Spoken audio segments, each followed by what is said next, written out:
Y para hablar de estos resultados, hoy nos acompaña Luis Carlos Vélez, periodista colombiano, presentador de Línea de Fuego, el programa político de Univisión, y Vélez por la mañana en YouTube. Luis Carlos, bienvenido. Primero que nada, ¿cuál es tu análisis de estos resultados y por qué Colombia decidió girar a la derecha? Karina, muchas gracias por invitarme a tu programa. Felicitaciones por lo que haces. Lo sigo en redes sociales también y gran trabajo. Gracias. Mira, realmente creo que Colombia acaba de dodge a big bullet, como dicen en inglés. Acabamos de esquivar un balazo que iba directamente al corazón de la democracia colombiana. Y que Colombia hubiera entrado en esa misma línea en la que entró Venezuela de destrucción hubiera sido inmensamente grave. Venezuela no se destruyó en un día, ¿no? Venezuela se destruyó prácticamente al sexto año cuando se empiezan a derrumbar todas las instituciones venezolanas. Y Colombia iba directamente para ese camino. Gustavo Petro ha hecho un gobierno que, a pesar de que no destruyó todo, iba carrera franca a terminar de destruir las instituciones de nuestro país. Colombia no está diseñado para una continuación de un gobierno de izquierda tal y como lo había propuesto Gustavo Petro y tal y como lo quería institucionalizar el señor Iván Cepeda. A nosotros realmente, Karina, nos salva, y voy a ser completamente contundente con esto, el hecho de que Venezuela esté maniatado, no porque le hagan falta ganas a la señora Delcy Rodríguez. Colombia gana la institucionalidad de la democracia porque Cuba está derrotado. Si en este momento hubiera entrado el dinero que entró en las elecciones pasadas a Colombia, en las elecciones presidenciales, que fueron por lo menos 200 millones de dólares, según dijo el Departamento de Estado, la historia que estaríamos contando sería completamente difícil, porque este gobierno hizo todo lo posible para quedarse en el poder, pero no le alcanzó. De alguna manera podría traducirse en que la administración del presidente Trump ayudó y tuvo un impacto en que Colombia diera este giro. Indirectamente. Ahí yo también soy bien crítico, Karina, porque el gobierno de los Estados Unidos indirectamente, es decir, haber hecho la operación que hizo con Venezuela, haber hecho la operación que hizo con Cuba, pues limitó el ingreso de dineros como te lo acabo de exponer. Pero más allá de un trino del presidente Donald Trump, no hubo más, a pesar de que había herramientas para que lo hiciera. Esperábamos en Colombia, el mismo candidato Abelardo de la Espriella lo había dicho, la misma María Elvira Salazar en una audiencia con Marco Rubio lo había sugerido. Y lo que se esperaba era que Estados Unidos metiera en la lista de la OFAC, le quitara la visa a políticos y contratistas que históricamente han hecho parte del mecanismo de compra de votos, específicamente en la costa atlántica colombiana. Y no lo hizo, no lo hizo.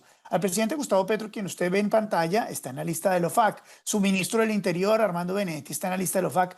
Pero eso fue hace ya meses.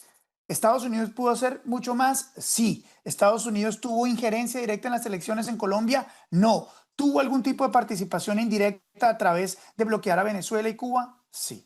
Y a eso me refería justo a las acciones que ha tomado esta administración en contra de las dictaduras en nuestro hemisferio, en la lucha frontal que le ha hecho precisamente a estos gobiernos socialistas, en algunos casos comunistas como el de Cuba, a esta lucha en contra también de los narcogobiernos y el narcoterrorismo en nuestro hemisferio. Ahora, ¿por qué Petro y Cepeda se niegan a avalar los resultados? Cepeda anoche anunció la impugnación de 33,000 mesas electorales. ¿Y qué crees que vaya a pasar con ello? Mira, Karina, yo lo que creo es que esto, en Colombia decimos patadas de ahogado, de ahogado. Eso yo creo que se interpreta y creo que muchos lo podrían entender acá en Estados Unidos y dentro de tu público. La verdad es que Iván Cepeda es un hombre que ha utilizado el aparato judicial colombiano para favorecerse políticamente y es un hombre experto en leyes. Lo que está diciendo prácticamente es lo que dice la ley colombiana. La ley colombiana dice que lo que es vinculante es el escrutinio de los votos, no el conteo inicial. Y él dice, hay que escucharlo muy bien, él dice, yo reconozco el resultado de las primeras de las votaciones, de los conteos, pero solamente otorgaré el poder o otorgaré la victoria cuando este resultado sea vinculante, es decir, cuando termine el escrutinio. A la mañana del lunes, el escrutinio se aproximaba a cerca del 98-99%, es decir, no hay manera de que haya algo más. La impugnación en Colombia, según establece la ley, se hace durante el escrutinio. Si usted no impugna las mesas en ese momento, puede hacer lo que se le dé la gana, puede decir que va a impugnar 4.000 millones de mesas, pero si no lo hizo en el momento, no pasa absolutamente nada. Y que el presidente Gustavo Petro diga que no reconoce los resultados o reconoce los resultados, afortunadamente en Colombia todavía hay alguna institucionalidad y el señor se puede ir colgado de las cortinas del Palacio de Nariño, no seguirá siendo presidente cuando se termine el escrutinio de los votos de los colombianos. Luis Carlos, Abelardo no es un político de carrera. ¿Cuáles crees que son los principales retos de la dupla del Espriella-Restrepo? No es un político de carrera, evidentemente. Tiene el gran reto de poder gobernar. Gobernar en un país donde el Congreso tiene unas fuerzas muy parejas y donde le va a tocar entrar a tal vez echar para atrás en algunas de sus promesas de campaña y era que no iba a gobernar con los mismos de siempre. Para gobernar en el Congreso va a tener que empezar a transar con los mismos de siempre, con los partidos políticos, con aquellos que en el pasado él no recibió el respaldo directo. Yo creo que ese va a ser uno de los primeros retos grandes que tiene. Ya en términos de temas, Karina, el tema económico. Colombia llega a estas instancias inmensamente endeudado, llega con unas tasas de interés gigantescas, le va a tocar renegociar su deuda internacional, llega con la olla raspada en términos de recursos, va a tener que recortar el tamaño del Estado, bajar los impuestos y tratar de establecer una economía que se dinamice para poder resolver los problemas actuales. Y en términos de violencia y de seguridad, Gustavo Petro entrega al país con los niveles de atentados terroristas más altos desde el proceso de paz, con el número de soldados muertos y secuestrados más altos desde el proceso de paz y con el número de producción de cocaína y de estupefacientes más grandes en la historia. Así que los retos no son menores, Karina. Son grandes, pero con esta administración seguramente en conjunto, trabajando en conjunto con Estados Unidos en un mismo frente, en muchas de estas cosas que son intereses comunes como el combate a la violencia, al narcotráfico, seguramente viene un mejor futuro para Colombia y en esa colaboración económica también. Rápidamente, nos quedan 30 segundos. ¿Cuál es el futuro político de Petro? Sigue siendo el líder de la izquierda, aunque la izquierda queda muy fracturada después de esto.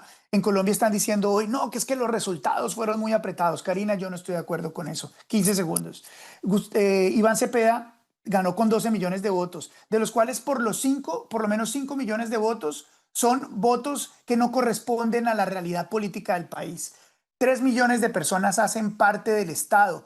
Les pagaron a muchos de ellos, los obligaron a votar por Iván Cepeda. Y los otros 2 millones de votos son personas que votaron con el fusil en la cabeza. En Colombia hay poblaciones que tienen que votar por los que les diga la guerrilla. En América Latina se nos olvida que en Colombia hay poblaciones que se parecen más a Afganistán y a Irak, donde hay un ISIS y una Al-Qaeda, que son el ELN y las FARC, que hacen votar a la población por quien quieren o los matan. Tremendo. Me va a regañar mi productor, pero ¿ves cargos en contra de Petro por parte de Estados Unidos similares quizá a los de Nicolás Maduro? Lo que hemos conocido por datos del New York Times es que hay indagaciones preliminares y quién sabe si esas investigaciones avancen como tienen que avanzar. Vamos a estar muy pendientes de ello. Luis Carlos, muchísimas gracias por estar con nosotros para ayudarnos a entender estos resultados históricos en Colombia. Gracias de verdad. A ti por tu invitación y felicitaciones de nuevo por todo lo que haces. Muchísimas gracias, igualmente para ti.